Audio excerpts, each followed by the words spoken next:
on every ball. It was fun playing you out there too. Oh yeah, me too. It's fun, It was fun watching. You know. I honestly didn't think that you were that good, but you played real good. Man. Well, I was just happy I ran out the first game on you. I'm like, Oh yeah, you at put least some I pressure got on one. me. At least some I got pressure one. on me. I had to make some tough shots too. Yeah.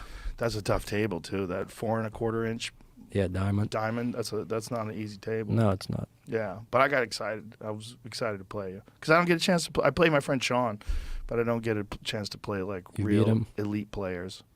He wins some games. Yeah. So when I fuck up, he gets out.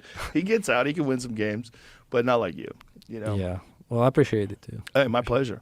So, when you decided, like, pool as a profession is there's a small handful of people that make a good living. Oh, very small. Yeah. Yeah, very small handful, and then everybody else is just basically doing it because they have a passion for it. Yeah. Yeah. Yeah, that's a strange thing to dedicate your life to. Like, because a lot of people feel like it's one of those things where if you get really, really, really good at it, you go, damn, I could have got really good at something else and I'd be rich. For sure. Like if you got really good at tennis, you'd be rich. Yep. If you were really good at golf, you'd be rich. But honestly, the way I see it, the game is growing nowadays, and the prize money is getting bigger and bigger.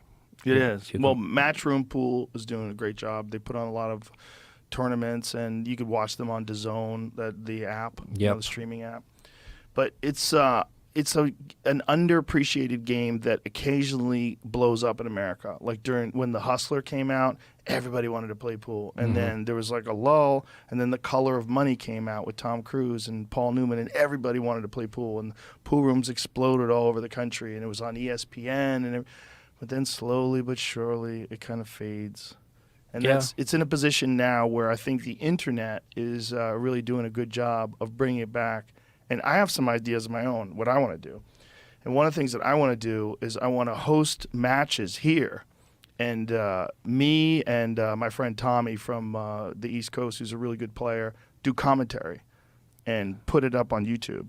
Sure, that'd be great. Fun. I think it'd be a fun thing to do. Sure. And to get a guy like, maybe you versus a guy like Mika Immonen or a guy like Shane Van Boning and have you guys play matches. Absolutely. For prize money. That'd be fun. Yeah. Good, right? Yeah. I think I've been trying to figure out ideas to make pool more popular. For sure. Yeah. I mean, that helps. I think that's the best one is me do commentary because I can't play good enough to play in a tournament, but I can, I can play good enough that I understand what's going on. Yeah. Sure. So there's a hope. Well, that sounds real good. Yeah.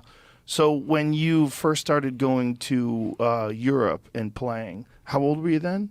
I was 14 when I went to, or 13 when I went to my first Euro tour. So this is like your parents fund this or someone else? Do you have a sponsor? No. What happened was when I was the very first Euro tour I went to, I was sponsoring myself because I spent my own money out of my own pocket and did really good. I finished in the last 32, my very first Euro tour.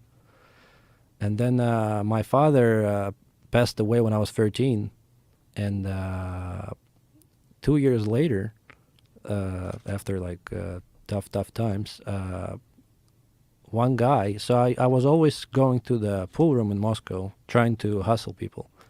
I was always at 13. At 13, yeah. I mean, Wow. I was really passionate about the game, and after school, I was always going to the pool room, trying to play with somebody. I mean, cheap, like $10, $20, trying to make something.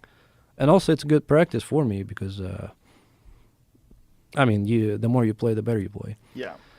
And there was one guy. His name is Mike Nikolaev, and I know he was playing worse than me, and we were playing for like $15 per set.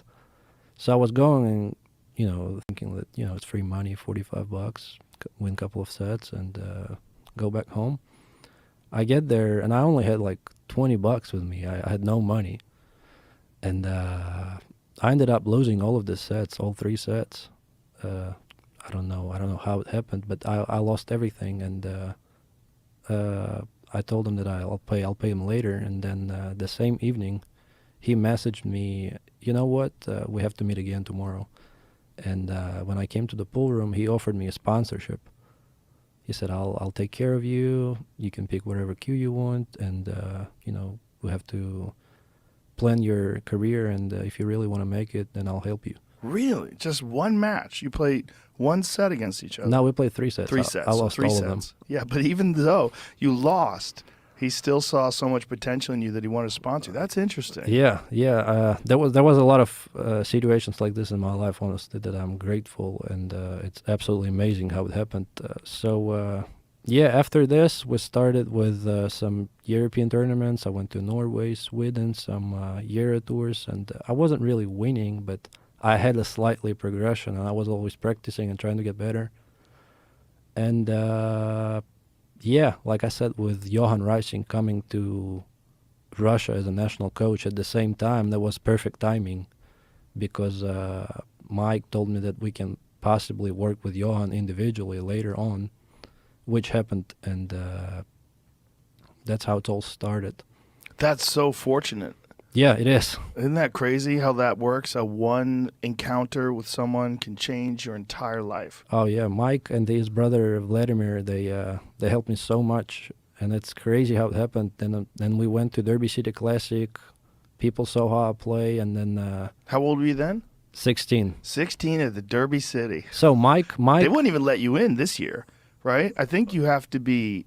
last year they changed the rules because of the casino, Yeah. and I didn't play the year before. Well, it used to be on a boat, right? Yeah. Which is like, there's a term, riverboat gambler. I was good friends with this guy who was a really hilarious pool player who used to call everybody, "Oh, he's a riverboat gambler." Like everybody who is like a wild, crazy gambler, he would call a riverboat gambler. So I thought it was so appropriate when they moved Derby City to an actual riverboat. Yeah. But I would imagine, like, do they have to deal with waves? Does the boat move? I don't know. I mean, that sounds stupid for pool. It is. I mean, unless that sucker's anchored into the ground, like it's going to move around. Like the balls could shift. Yeah. Like if somebody drives by and leaves a big wake, Yeah. the tables could move a little bit. So yeah, what happened was then the year after, I came to Derby and I did good in that invitational tournament. And on the side, I used to always hustle and do something like bet on the matches and trying to win a little more.